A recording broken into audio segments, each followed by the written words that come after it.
Johan Grek irid jagħti kont ta' emilu. Hekk intqal fl-editorjal ta' Times of Malta fejn l-editur spjega illi minkejja li l-kumment riċenti ta' Ridley Scott dwar Malta kienu wieħed kontroversjali għandna nżommu responsabbli lil Johan Grek u lil dawk li huma eletti. Bl-editur jispjega li minkejja li jifhem ir-reazzjoni tal-poplu għal kummenti li għandha Ridley Scott dwar pajjiżna, dan il-kumment għandu jħeġġeġ lil poplu jsaqsi dwar is-sussidji li possibilment huma ġenerużi iżejjed u l-prodott turistiku li qed niġbdu mis-settur tal-films.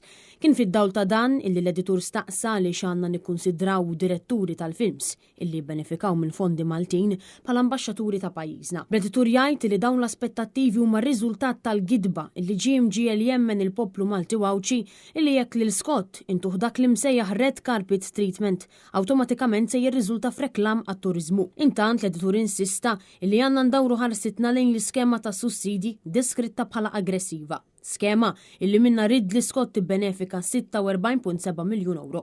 Dan fil-waqt illi spjega wkoll illi minkejja li l-industrija tal-films issarraf f'benefiċċji għandhom jiġu konsidrati l-effetti ta' allokazzjoni sproporzjonata ta' fondi.